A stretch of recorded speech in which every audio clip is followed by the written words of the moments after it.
Welcome, luminaries. How are you? Hopefully, you're doing well.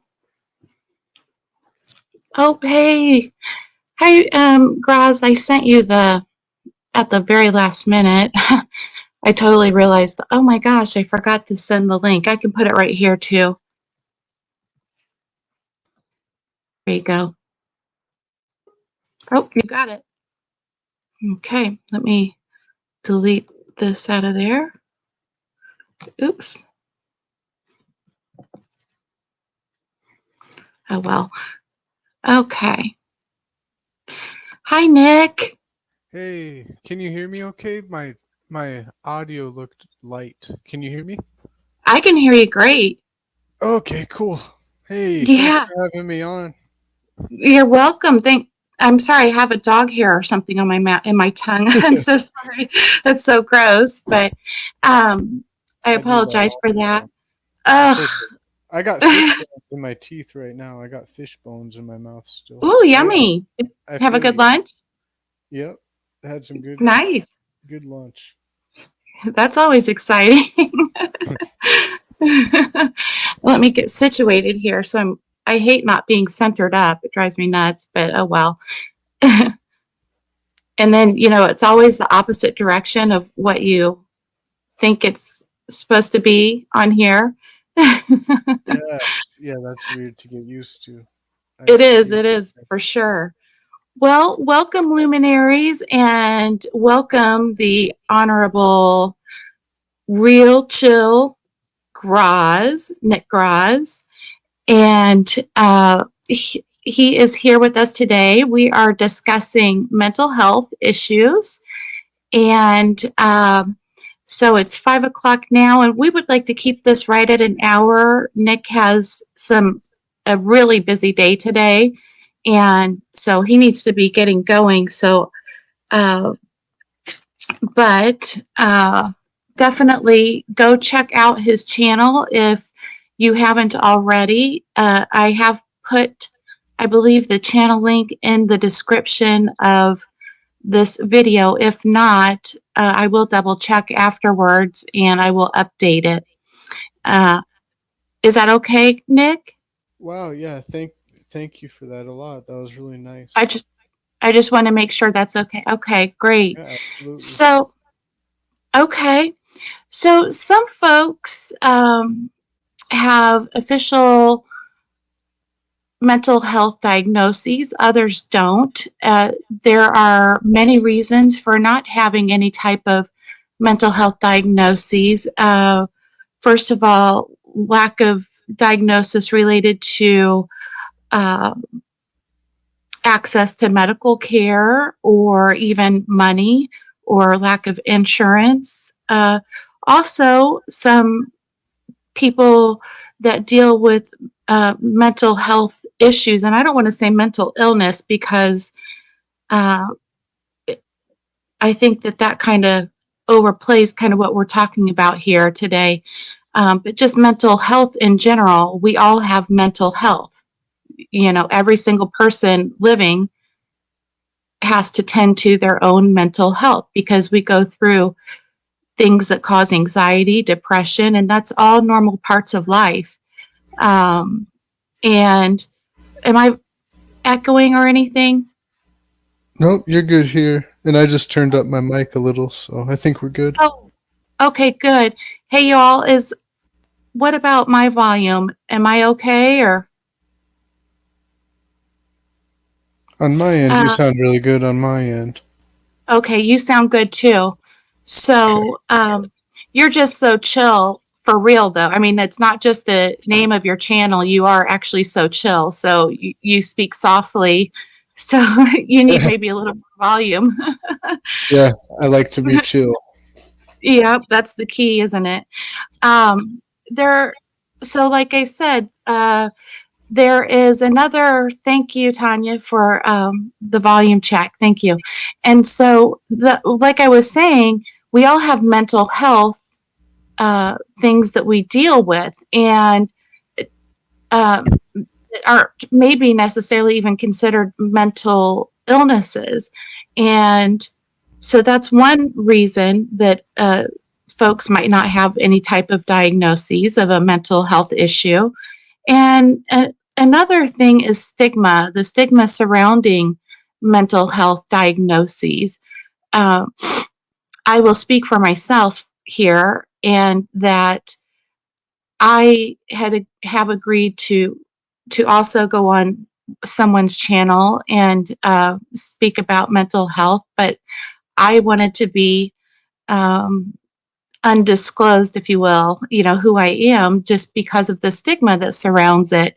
And it can affect your job, it can affect your relationships with family and friends, the way that they perceive you. And so, the stigma that surrounds mental health, unfortunately, is a big problem. So, Nick, would you like to discuss at all any of your experiences with mental health in your life or in the life of loved ones? Or Sure, yeah. I loved your introduction. I would like to piggyback on some of the stuff you said about there's so much like there's so much stuff that can cause mental illnesses and mental instabilities, and there's religious people, there's scientists that think it has to do with imbalances in the brain, which I've never done research on, and I can agree with. But I also think that there's so many things that cause mental illness that is a choice that people can improve their choices or make different, take action. Like, for instance, if you haven't seen the light in a week, you might be happier getting some sunlight, that's right. or um, eating junk food to feel good. That can make you feel crappier the next day or make you moody. I know when I drink energy drinks, even I can get moody. Hmm. Um, but at the same time, yeah, I agree that there's probably some imbalances in the brain for a lot of people, and even more like for me, I've been in 12 or 13 amateur MMA fights, and Oh, it, you can get some punch drunk, or you see Muhammad Ali and how he turned out yeah. in his later years. Yes. Traumatic brain injury, especially repeated. And the football player, you probably know his name, Hernandez. Yeah, he was on the Netflix, right? Right. Was he? Yeah, okay, yep. Yep.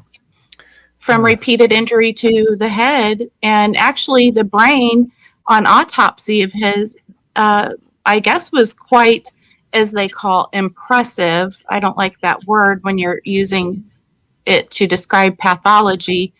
But yeah, the changes in his brain were pretty profound, and it could only be contributed to, like you were bringing up. Oh, I think I'm glitching out here, so I apologize for that. It's But okay. also, yeah, along with stigma, I do want to clarify this. Kaleidoscope brought this up. It's not just stigma, but misconception is what leads to stigma. And so, misconception of mental uh, health issues or anything that you deal with along those lines leads Yeah. to this stigma because people just don't understand. Yeah, right. I mean, look at this. Nick has anxiety. Nick has depression. That's not such a big deal. But Nick has schizophrenia. People are gonna really look differently at me, and Yeah.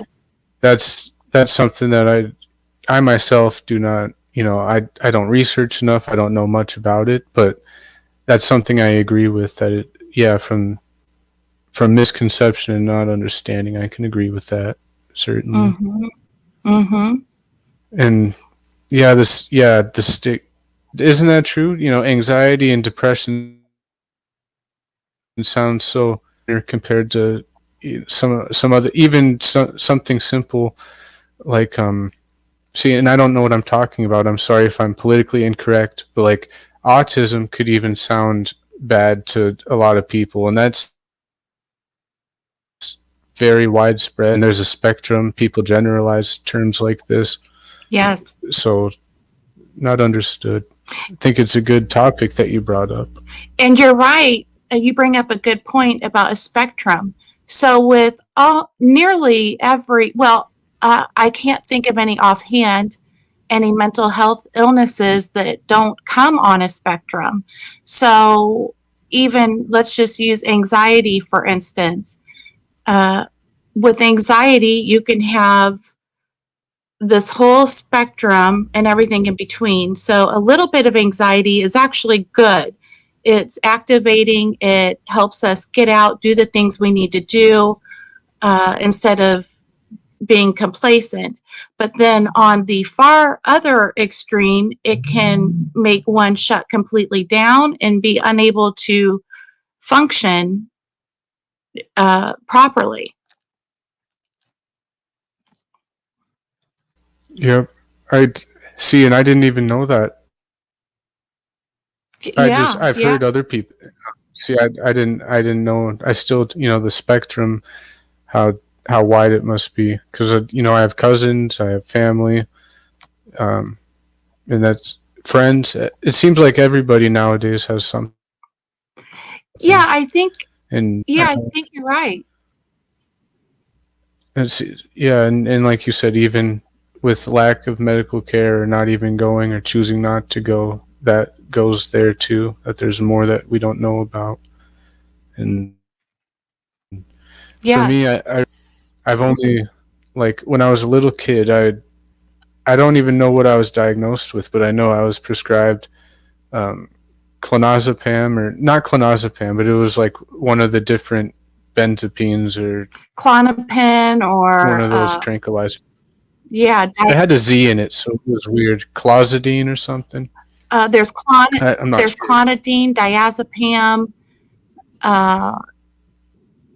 clonazepam, and of course Xanax, and the name of alprazolam is the generic on that. Oh yeah. All those I know all of those. Yeah, all the Zalams. Yeah. Yeah. If a crisis comes in the world, I'm gonna get everything or an een, and then the smart people are gonna get everything that ends with a cillin, and I'm gonna be screwed. Penicillin. The penicillins. Yeah, I'm with you. That would be smart to get. Just off the topic a little bit, I'm a bit of a prepper. Probably a lot of you don't know that, but I have a whole stockpile of different classes of antibiotics that I keep in my totes, with my MREs and all of that kind of stuff, just in case. And there's no azepams in there. Maybe there should be. If it's that bad, I'm going to need them. Yeah. For a bug out bag, we have all the antibiotics are a must. Yeah. I was saying, when I was prescribed that I didn't know what I had. I know I was in counseling, but it was for temper tantrums and anger problems. So as I didn't go back to the doctor. Yeah, I didn't stick around long enough to get a diagnosis, because I would know. I think I've asked my mom recently, and she just told me, yeah, you're very angry. So I was, like I said before, I never went to school. I did what I wanted, and I have until just a few years ago, probably. Mm-hmm. So as far as what you would classify as mental health struggles, and again, a struggle is on a spectrum. Sometimes it's something that's very difficult to deal with, and sometimes it's not so difficult to deal with. But have you personally, as an adult, I know as a child you were prescribed something for anger issues, or acting out, but as an adult, have you struggled with any type of issues that have caused you mental health struggles? Oh yeah, well, I'm sure when I started using substances, that really, I don't know if it came something I was struggling with or it led to something I struggled with, but that's about where it all started with marijuana. It wasn't with drinking or any drugs. It was simply isolating myself, and then I was in an for 1 year, and it was really ghetto, really rough in Northeast Vegas, and I wouldn't leave the house. But I was there was April 20th was before I moved. You know, the 420 where all the teenagers smoke. The guy who had the leftovers, so I was hiding it, and I just started smoking it by myself in my room, and it lasted me a really long time, and it allowed me a place to escape. Uh, I could watch a movie and really enjoy life. It was like I was seeing life in color, not black and white anymore. Like I heard surround sound for the first time or something. What do you? And Sorry, go ahead. and when I did that for a year, it's really hard to go outside and be normal after that. That that really brings off anxiety when you come out of an isolation like that. Yes, it does. Yeah. What do you think it was that, because substance abuse in itself is a mental health diagnosis, um, and a lot of times substance abuse is not always, but a lot of times it is substance abuse is directly related to what is called self-medication. So people using substances to medicate themselves to avoid or try to temper down feelings that are really uncomfortable to them, whether it be anxiety or depression, whatever. Oh yeah, Do you yeah, think that and that's why you first got into smoking marijuana? that's exactly why I first got into it, and I didn't know that was why. Until now, when I realized stuff, but I didn't know it then. But yes, I was self-medicating for problems that I was going through, and now I know that to be called marijuana maintenance. And Ooh, and that's new with to me. Tanya, Tanya said, "What do you do for mental wellness now?" And I do still dabble around with the weed, but marijuana maintenance it's not a possibility anymore, because if I'm using something, when I'm sad or when I'm depressed or when I'm mad, it feels like there's a little hole somewhere, and if I smoke, that hole is going to be filled.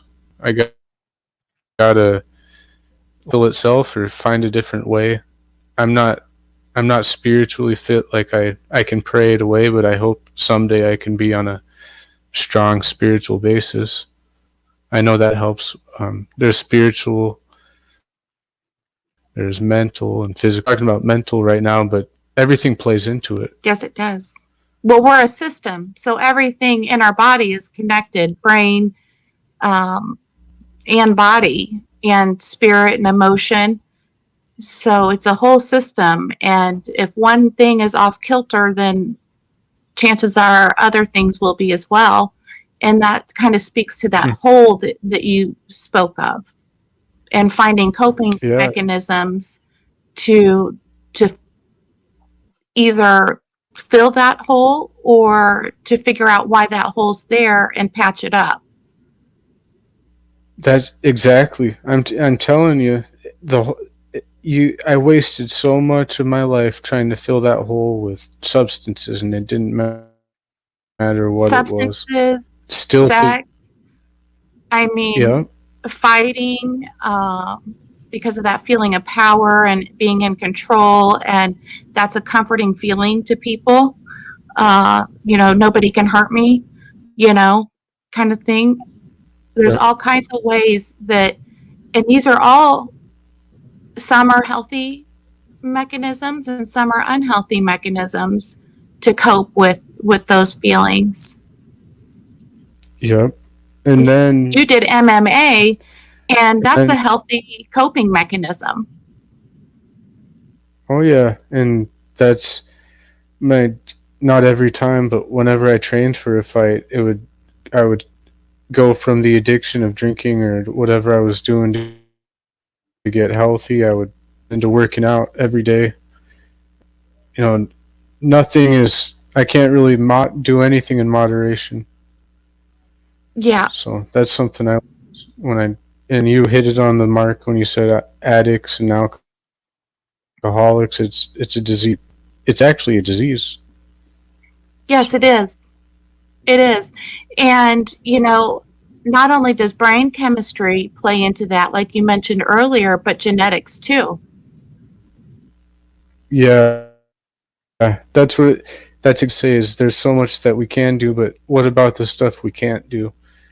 Right. What do you think? What do you think about it? There's genetics, and then also off just brain imbalances. Can you explain that to me a little? Sure. So chemical imbalances in the brain can be related to dopamine or serotonin or norepinephrine, all kinds of different hormones in our brain. Norepinephrine is like it's a type of adrenaline, and if you get too much of that, then you get anxiety. If you don't have enough, then you can get depression, and same with the others. When those levels are off, it causes symptoms. And so that's where medications can come into play and be very helpful and beneficial to somebody because, for instance, let's say serotonin is off. Um, if your serotonin is low and you take a medication, say like Lexapro, first of all, let me qualify by saying this is not medical advice. I am not recommending any medications or any particular treatments. This is all theoretical. So, if you take a medication such as Lexapro or Prozac that affect your serotonin levels in your brain, um, some of those are called SSRIs, so selective serotonin reuptake inhibitors. And what they do is they prevent the brain from getting rid of that extra serotonin and allows it to go into the receptors so that it creates a more peaceful state in the brain. And so same with medications like the azepams, clonazepam or diazepam, which is Valium, or alprazolam, which is Xanax. Those work in a different way, but they depress the nervous system, the central nervous system, which means your brain, and will depress that a little bit. So if you're having really high anxiety, all these synapses and nerves are just firing all over the place, causing a storm in the brain, racing thoughts, negative self-talk, putting yourself down, and not being able to get out of that loop. And so those medications can dampen that. The thing is, in my opinion, with any medication, it needs to be coupled with therapy of some sort, whether that's Alcoholics Anonymous, if you have an addiction health issue, or NA, or traditional therapy, or even learning on your own, self-learning through websites that you can find on the internet, coping mechanisms. Like if you Googled coping mechanisms for anxiety, you'll find all kinds of stuff. Coping mechanisms for depression, you'll find all kinds of stuff. And so using these healthy mechanisms then will eventually, the medication can come down and your healthy coping mechanisms can come up. And so then you have this equilibrium in the brain where you're able to function on a more functional and healthy level. As far as genetics go, Genetics is basically, you could look at it as what is causing these imbalances in the chemicals in the brain. So if one's father or mother had a history of schizophrenia or uh, depression or anxiety, it's more likely that the child of those parents would have those same genetic predispositions because they get genes from their parents, and the genes are what creates who we are essentially and how our bodies function. So if you do acquire these genes from your parents, then you will acquire these issues with not enough serotonin or too much adrenaline that makes you angry or a risk taker or defiant. And so I hope that kind of explains the difference and how, at least in my opinion, um, how that works. Yeah, that was great. I like the way you brought that was more than that was like what I was thinking, but what I couldn't say. Yeah, sure. Very good. And I know, and when you're starting, at least with anti-anxiety stuff, it takes a long time or a while for it to start to help, right? Something like Uh, that. I heard it takes a couple weeks to get yeah, in there. for the medications like Lexapro, Prozac, Zyprexa, those kinds of medications, they can take up to 6 weeks to 8 weeks to even reach full efficacy. Um, but medications like Valium, Xanax, Klonopin, those work immediately, of course. You take it, and a half hour to an hour later, you're feeling less anxious. So it depends on the medication as to how long it takes for them to start working. Right. So you mentioned that in your childhood, you told us a little bit about that, and then as an adult, that some of those habits continued, and that you had a healthy outlet with MMA. Were there other ways in which you coped with filling that hole, so to speak, that you mentioned? Yeah. Well, and I mean, my first fight, I got sober and trained, but I would show up and I, I never quit. Really, I never stopped trying to fill that hole with anything. This, and like you said, it didn't always have to be substances. Um, one 2015, maybe or early 16, my dad passed away, and I didn't. It was really weird because this is what happened. I was living in South Dakota, and it had been 10 years since I've been to Montana. And there's this girl that I went to middle school with in Montana, and she came all the way out to South Dakota and saw me, and we started being boyfriend and girlfriend or whatever. And she went back to Montana, and 1 week later, my dad died. Weird because I haven't seen him in so long, and I just right then and there I didn't grieve, and I just threw myself right into only worrying about the relationship and almost being obsessive. And I even moved there, and she broke up with me, and it was really crazy going there because at that time what was going on with my mental health is I was just completely avoiding the fact that my dad died. I wanted to, um, I left my job. I left everything because I thought that this girl would fill that hole. I thought that she was the answer to everything, and it definitely wasn't. And it was a really sad time.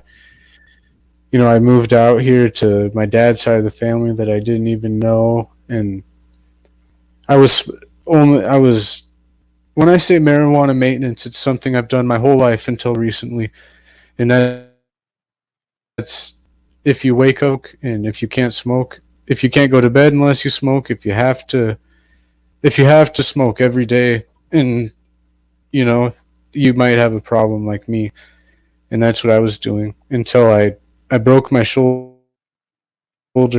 working at a ski resort, prescribed painkillers, and those are always have been my drug of choice and my favorite, and that definitely filled my hole. But thank God, at that point, I met my who's my wife now from Peru, and I don't know what happened, but she really saved me. That's for sure. She saved the way that I was feeling then. I can barely remember how I felt then because of her. Really? Yeah, it was dark. It was dark. Wow. Losing your father is a painful, life-changing experience. And trying to avoid that pain is human nature. Fight or flight is deeply ingrained in us. And so a lot of times we'll either go at a problem head on and just fight our way through it, or flight and we'll avoid the issue altogether and try to find other ways to find comfort. Yep. Yeah. And that sounds like kind of what you were going through. How did you ever end up having a problem with the painkillers after you hurt your shoulder? Yeah, no, I had problems uh, before then. So I started doing painkillers maybe when I was 16 or 17, and it's been my drug of choice and to go. So Okay. yeah, and I've broken. Yeah, I broke several bones, and the first time I broke my collarbone, and I got the prescription and the refill, and yeah, just so, and it was only that one time though that got me hooked, but Yeah, yeah, that's all it takes. yeah, they definitely feel good. Yeah. And for some people, there's more of a pleasure reward with those types of medications than for other people. There are some people who take it and they're like, oh, I don't like this feeling at all. And there are other people that are like, I have to be very careful. For instance, had a, I had cancer, so I had by both of my breast, I had mastectomies on both sides, and they had given me pain medicine at the hospital. And I came home, and I'll tell you what, I was cleaning. I felt great. I didn't care that I had tubes coming out of me and, tissue Hmm. expanders in my body. I didn't care. I felt great. I was, cooking, organizing, sweeping, and so I'm well aware of my propensity for addiction to those because uh, I went through that bottle. There were times that I didn't need it per se. I could have probably gotten away with the Tylenol, some Tylenol or ibuprofen, but I took those because it uh, made me feel good. and Yeah, and so I know that I have that propensity, and so I know that that's something I can't play around with. And so don't uh, I don't accept those types of medications unless I absolutely have to have them anymore because I'm so scared, you know and that's genetic for yeah, me. My father is a heroin addict and has been since I was 3 years old. He's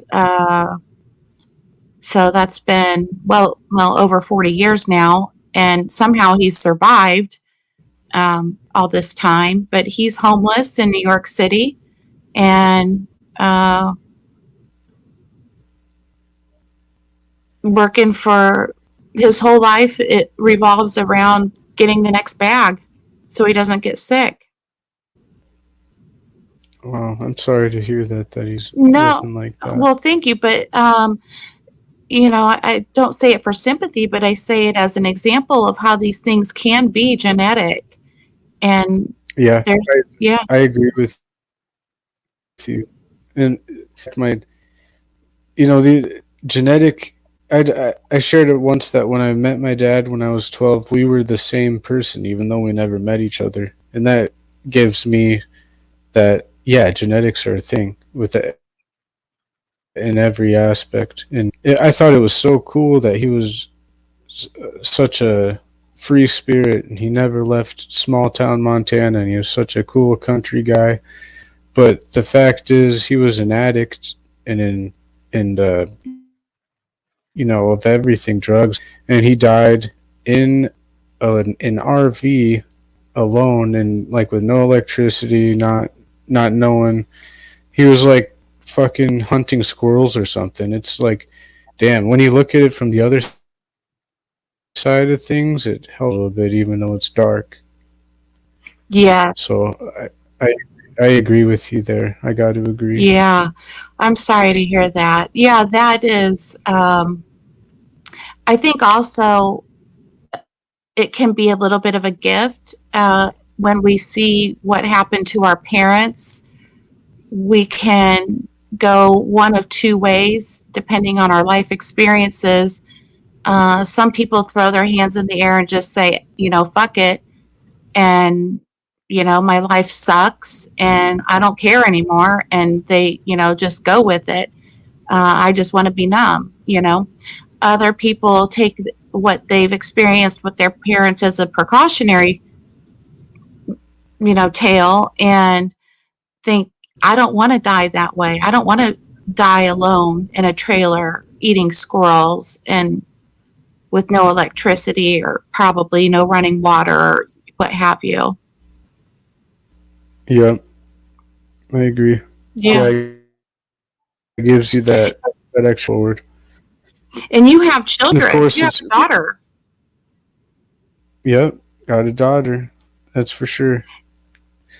And so, you know, uh, mental health and drug propensities for drug and alcohol abuse crosses gender. As you can see, my father was an addict and I have that propensity. I wanted more of those pain meds, but I knew I didn't want to end up, in Skid Row in LA or something in Tent City. But, Yeah, but with our children, what do you think can we do to help them not fall into, because they don't have the benefit of seeing their father die alone in a trailer or have yeah, their father living on the streets in New York as a heroin addict, so they don't yeah. have That's that a good benefit. question. And so all they see is healthy parent, we all have issues, but they see healthy parents without drug issues, and they don't understand maybe just how serious drug addiction or alcohol addiction can be. So what do you think is a good way of kind of helping them understand their personal risk? Yeah, that's a really really good question. Because when if people don't have this experience, or they can walk down that path really easily.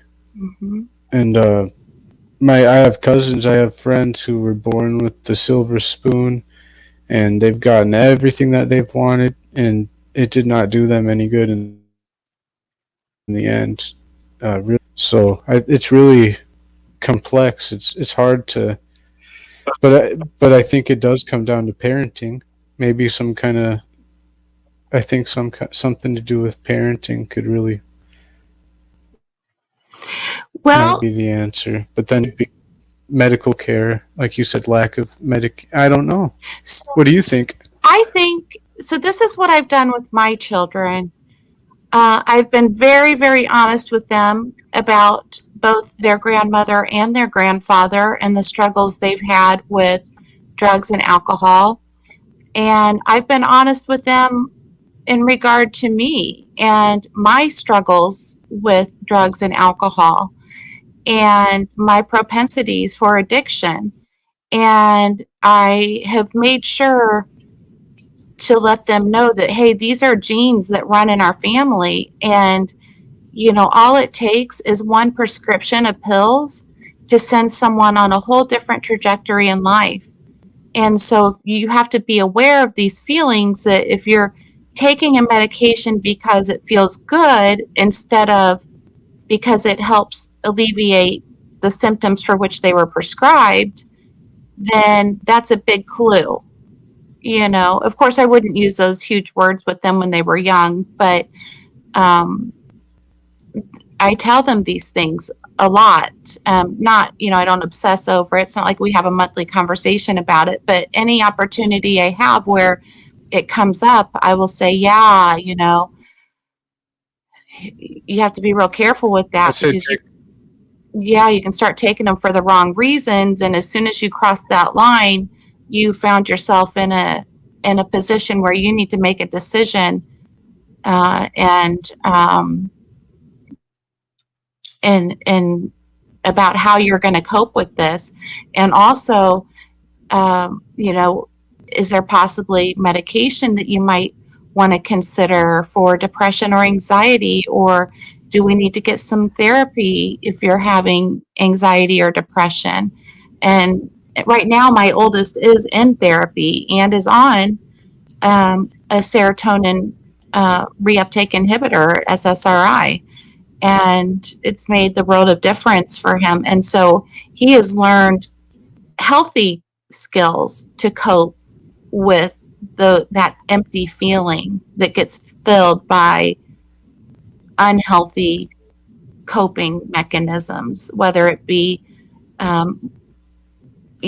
dependence on other people or for your happiness or sex, i.e. sex, or um, drugs or alcohol or self-harm or risk-taking behaviors, you know. mm-hmm. Yeah. And Kaleidoscope was saying, speaking openly with them about it, taking them to volunteering, that shows them addiction struggle, like in shelters or something like that. I I was in for a couple of months, and I remember my boss and a guy who was in AA with me. Um, a, a few times, a handful of times, he took his kids with him when he would take me to and from meetings. And man, to the parking lot of that homeless shelter, and his boys got a look inside the doors. I mean, you could see it in their eyes, like, "Oh, I don't want to end up here." Yeah, you can So see that's it in their eyes. and one saying that, and she said, how do you get both anxiety and depression at the same time? And this is no. I was thinking about that, and if I can reword it and say, how can, instead of using depression, I would be, because that's something you can control. Depression, you might not be able to. Same with anxiety, but to an extreme level. That I would say they're two sides of the same coin. If you're, if I'm so worried about myself being self-pity, or if I'm so people might think of me, it's all about myself, and like giving back or doing something for someone else could make me happier. Mm-hmm. But that's general, because someone could be depressed and anxious even, you know what I'm saying? Yeah, It's not that way. if they're not mutually exclusive, are they? Right. Yeah, so you can have depression and anxiety at the same time. They're two different illnesses. So it's like I can have depression and high blood pressure. I mean, diabetes and high blood pressure at the same time. They're two different illnesses. Also, just like with diabetes and high blood pressure, depression and anxiety can be linked together. So I'll give an example just from my own life. So I went through a period of depression after my divorce, and this is years ago, 9 years ago, and I was very depressed, and I was just like a slug, sitting on my chair watching TV or sitting on my phone. I didn't have any energy to do anything at all. And then I would get anxious because, oh my gosh, I didn't make the kids dinner tonight. I'm a horrible mother. Are my kids going to get taken away from me? Or at work, you're so depressed, you're not highly motivated, and you're not doing the best you could do. So then you worry, ooh, are they going to notice that I kind of half-assed that project? Or, or you're so anxious that that you don't want to leave the house, and that can lead to depression. Not getting outside, not getting that fresh air, the vitamin D. And that leads me to another thing. Depression and anxiety can be directly related to deficiencies in vitamin D. And so good nutrition is also important. You mentioned that earlier. Yeah, definitely believe in that. And that's something I strive. There's a lot of great food over here, but I really like to eat ramen for days in a row sometimes because I miss America, and I just get in that mode where I just get some junk food because it reminds me of home. Yeah. Hey, I like myself a good bowl of ramen every now and then too. I'm not gonna lie. Oh yeah, it's not that bad. Yeah, not at all. Actually, it's one of my faves. I just closed down my window on accident. We've got about 12 minutes left, Nick, and so I was gonna scroll through and make sure that we didn't miss any questions from the chat. Also, if there are any questions in the chat, please feel free to share them with us, and we'll try to address them. And so I'm going to scroll all the way up to the top. Missy says, hi, everyone. Hi, Missy. Okay. I love Missy. I love our whole group we've got such a kind group of folks. I tell you what. Oh, I love her too. Yeah, I love the whole, everybody that hangs out with us in our little events we do. Yeah. And, that's also a healthy coping mechanism is good friends. Yeah, that's what I was getting at about an anxiety thing is if I get out of myself, like true crime is really filling my hole right now, but instead of making it so dark and grim, just the hope or the strategy of trying to actually do something good or sharing with others, it makes you feel better. It does. I'll tell you what, one of my coping mechanisms is just that. If I'm feeling down, something that makes me happy and gives me joy is helping others. Now, with any coping mechanism, you can take that too far. Cut your nose off to spite your face. If I'm constantly helping others, then I'm not taking care of myself and not taking care of my family.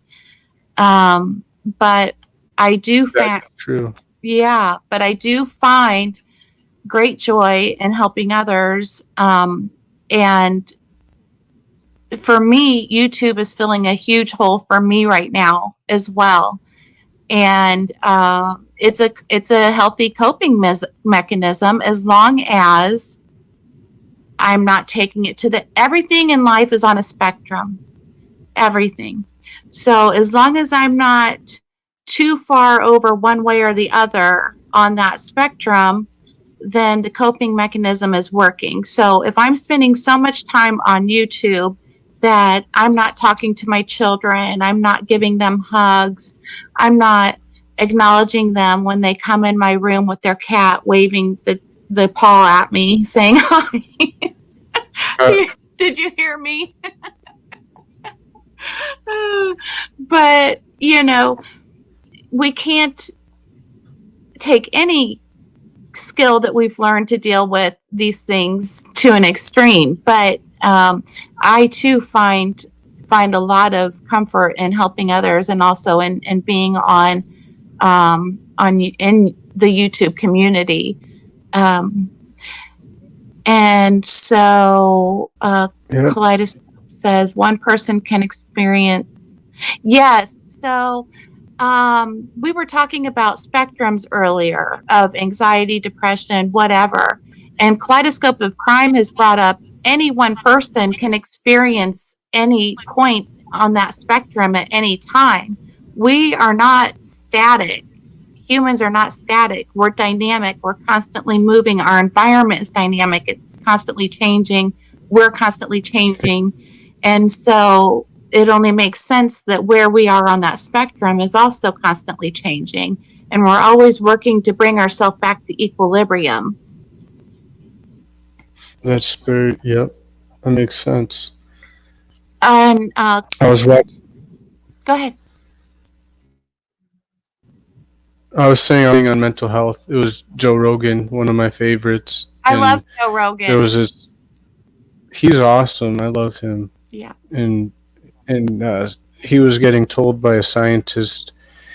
No, just asked. He said, Joe Rogan, if you can pick your job, your family, your struggles, your addiction, your all the good and bad, what if you could rate your happiness on a scale of 1 to 10, what would it be? And Joe Rogan was pretty adamant not putting a number on it because of that spectrum, how it's so up and down all the time that it wouldn't be fair to generalize it. Yeah, if you ask me at this moment, I might give you one number. I lost a friend today. This morning, speaking of drug issues, I lost a friend to an overdose this morning. So had you asked me before I learned that news, I would have said, oh man, I'm a 9 right now. Maybe even I wouldn't say a 10. I'm not jumping with joy, but I'm an 8 or a good solid 8 or 9. But then 10 minutes later, I was, maybe a 3. I think of 1 as like suicidal and 2 is, suicidal. But, 3 or 4, I was devastated and still am. So the spectrum changes minute by minute as to how happy I am. Exactly. Yeah, and that's normal. And I'm really sorry it's sad. I was so out of my mind, upset. I tried to post a video and, just in honor of him, condolences.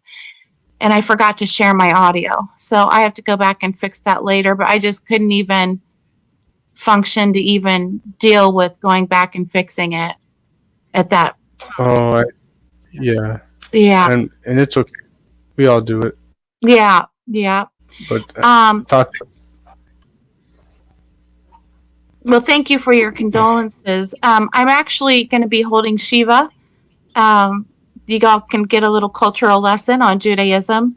But I'm holding Shiva in my Discord, and I won't waste time here talking about it. And I don't want to for a couple of reasons, I don't want to take up time talking to you. And that's not the point of this broadcast, but I'll explain it more in the Discord. So if anybody would like to join us in Discord, we can share that link at any time. Kaleidoscope brings up another good point. Instead of focusing on mental illness, we should focus on mental wellness as well. And that's why I call it mental health instead of mental illness. Because because the goal is health. not illness. And so, we want ease, not disease, so, Yeah. or dis-ease. And so, if we don't focus on the wellness part of it, then all we're doing is chasing symptoms. And that doesn't usually tend to be productive. Yep. Okay, Kaleidoscope is asking, I think you've already addressed this. What do you do for mental wellness now, Nick? And you participate Yeah. in Alcoholics Anonymous, right? And family time. Yep. Dude, and I mean, before I was doing the true crime thing, it's just, Yeah. it's really the pro. For me, it was fine because it's every religion that I've tried. It's really tough to get really into one, but with the program of AA, I really, there's so many of them. I could always go out, come back in, so and that's pretty much the only thing that's working with me so far. So I'm just rolling with it. My mom did AA, or still does AA, and she is, I'm so ashamed of myself that I don't know her birthday, but she is over 20 years sober now. That is great. Yeah, and Yeah, old timer. she's an old timer, and she continues to stay sober through working on staying active with. She's not as active as she used to be, but she still will go to AA meetings, and she has grown a lot spiritually, and I don't mean religiously.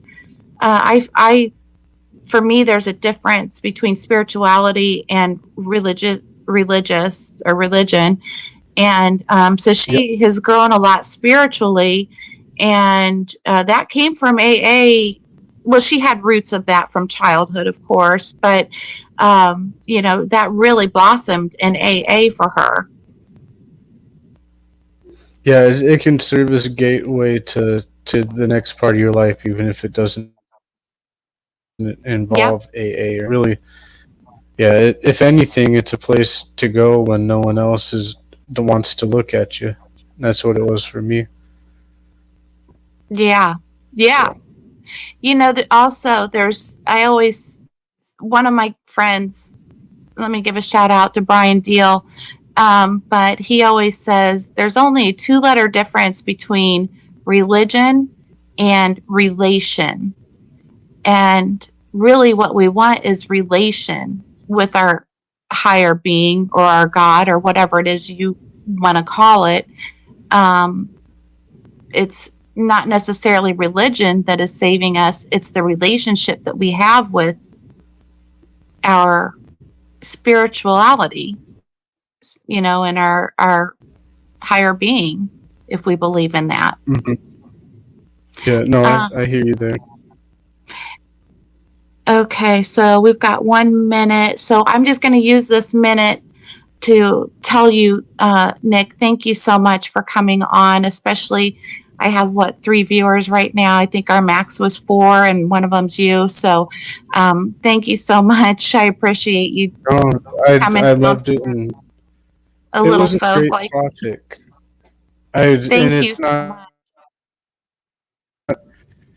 Yeah, it's the topic. It's the start of your series, so I can't wait to see who the next person is. This is going to be a great series, and I'm going to follow it. And if on my channel, sometimes I put up clips, podcast clips. If you would like to put a couple of ours up and link your channel in my description and whatnot, if you didn't care. Link my. I'm so untacky. So, link my channel in your. Just say that again. Sorry, yeah, sorry. On my channel, I do like 4 or 5 minute clips of when I talk sometimes. So if it was okay with you, I can take a couple segments out of here and put it Oh, on because absolutely, yeah, 100%. I'm not, I Okay, don't, hit a lot of you good know, points today. yeah, and I was going to tell you, if you want to download this video and put it on your channel for viewing hours, what have you, go for it. I'm not monetized. More It's not people taking need to money out know. of my pocket. Yeah, more. I think everything that I'm on your channel and my channel, it's all for awareness, right? This is That's all right. for people to hear. We Yeah, don't I'm charge not here to outdo just for anyone. this. That's right. And I think, Yeah. both of us are coming from a similar place where this is filling for us a need to kind of give back and also to do something positive in our lives. So, how could sharing it be bad at all? So, if you want to download it and put it on your channel, and get you some viewing hours, do it. Go for it. Take the whole dang video. I don't care. Doesn't bother me one bit.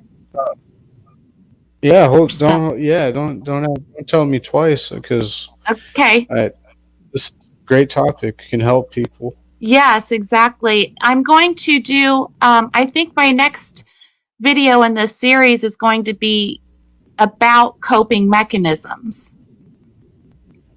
Oh, that'll be a good one. Yeah. So, I've got a lot of research already done on it, and I just kind of need to put it together in a good format where it's understandable and it flows and makes sense. So that's going to be my next topic. So, you know, make sure you come back Good to job. me. Keep it up. Thank you. And hey, Keep should up we the give a great work. shout out to that artwork and your your profile pic here looks awfully familiar. Thank you. That is from our friend True Crime Recliner. Uh, he is so talented, isn't he? Oh my God. And if anybody doesn't know, True Crime Recliner, it's hard to say, TCR, True Crime Yeah. Recliner. Um, he he draws a ton of pictures of like serial killers. He has published a book, it's on Amazon. Definitely check out his channel.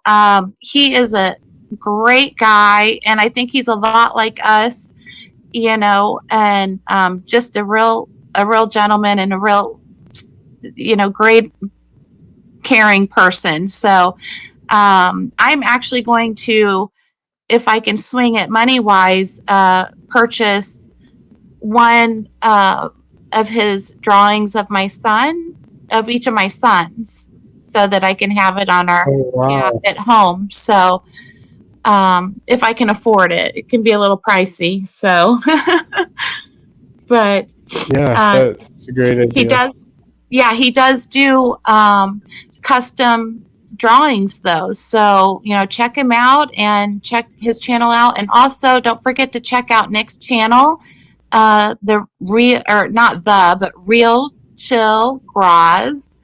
And I did check while we were on here, and your uh, channel link is in the description. So anybody looking for a great channel, Graz has got one going here, and he is pretty prolific with his videos. Always has something new and something cool. He had Incognito Society on last night. That's super impressive. So make sure you check him out. Anything else you want to Oh, say, Nick, in closing? thank you. Just thank you so much, and also that this mental illness is serious, and I think we hit it that more understanding would be great. Yeah, With I agree. Yes. Well, thank you. so, Thank you thank you so so much. much. Thank you too. It's been great chatting with you. I think we did a good job. What do you think? I couldn't agree with you more. I I think feel great. I do too. I think we Sucked nailed all it. your energy. I got your energy now for the day, Good. so that's awesome. Yay. All right then. Well, I'm sure I'll see you Alrighty. in Discord, and I'll also be seeing you. Nick has a couple, or at least one live at 7 o'clock here in about an hour. So is that correct? Yep, at least one, maybe two, but the one at 7 for sure. The I'm one at gonna 7 for interview. sure. And then Yeah, as a maybe mission. one at 9, possibly, but we know for sure 7. So make sure you check that out. Hey, you guys, thanks, Missy. Thanks, Kaleidoscope of Crime. 10 thumbs up, they said. I guess that's like this. I don't know. And is that jazz hands? Like, woo! Jazz hands. And It was thank you, you. Miss. You're the best. It was all you. Oh no, it wasn't. So nothing is all one person. If we haven't learned that today from our discussion, then humankind, we are a system as well. Each one of us affects the others. And one of my favorite Grateful Dead songs is Ripple. And I think of everything we do is it just sends ripples in these still waters, and we never know where they end up and who they affect. So thank you for putting your ripple into my pond here at CSI Crowdsource Illuminations. Thank you so much. Oh, you're so welcome, and likewise. And thank you, and I'll see you later. Sounds great. See ya. Bye bye.